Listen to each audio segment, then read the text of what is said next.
On Friday, President Biden will issue what he describes as a major sanctions package against Russia. The White House says the sanctions will target Russia's defense industrial base and sources of revenue for the Russian economy. The United States has issued a steady stream of sanctions against Russia since Moscow invaded Ukraine in 2022. They include banning imports of Russian oil and gas, blocking transactions with the Bank of Russia, and direct sanctions on President Vladimir Putin, his top advisors, and dozens of Russian businesses and oligarchs. So let's bring in Rachel Ziemba. She's an adjunct senior fellow at the Center for a New American Security. Rachel, thank you for being with us. The White House says these new sanctions will target Russia's defense industrial base and revenue for the Russian economy. Shouldn't they have been targeting those two things for the last 2 years? Indeed, they have been, and they should have been. So some of this is that they've been targeting these sectors, and this is enforcement. Now, as long as sanctions come into effect, you almost need to keep amping up and cracking down on shell companies and other ways in which the items are getting to Russia. And in fact, one of the things, both on the military industrial complex, but also even on the energy side, we had periods of time last year where there were major enforcement gaps, both in the U.S., but especially some U.S. allies. And so one of the things I'm watching closely was something that happened at the end of last year, which was this threat of secondary sanctions. So banks in foreign countries like the Emirates or Turkey, who are involved in these transactions and helping Russia get these goods, they might face sanctions. And that's something we might see some measures there. But ultimately, I think the problem is that Russia has been very successful at creating new channels of illicit networks to get the goods that it needs.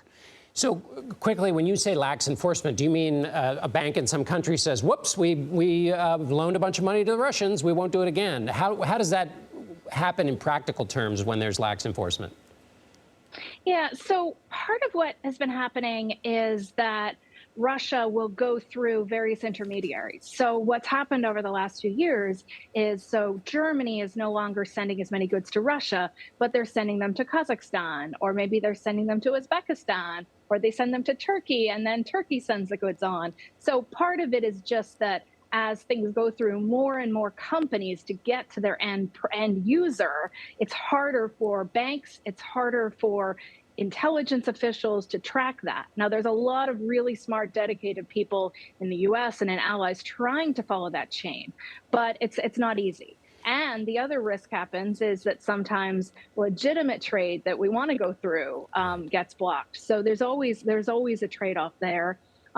Some U.S. allies don't have the same either number of staff tracking this and doing the enforcement as the U.S. does.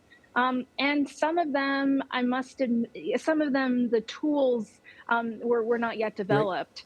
But exactly. Let me ask you just in our last minute here, Rachel, what could Biden announce on Friday where you would say, oh, wow, those really are strong sanctions? Is there an obvious candidate or category he might work in?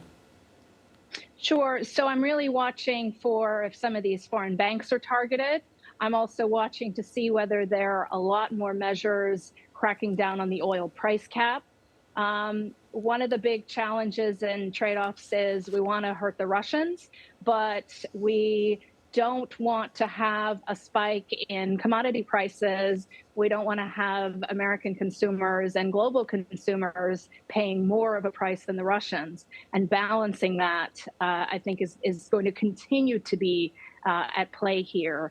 And Russia has been very successful at reorienting their economy around the military, and that does make it harder to dislodge, particularly since we have other priorities as well, and other foreign policy priorities. So we'll wait and see, but I think there'll be a lot of names, and there might not, but I'm not sure the net impact is going to be as major as the administration has been signaling to us. Rachel Ziemba with the Center for New American Security. Thank you so much.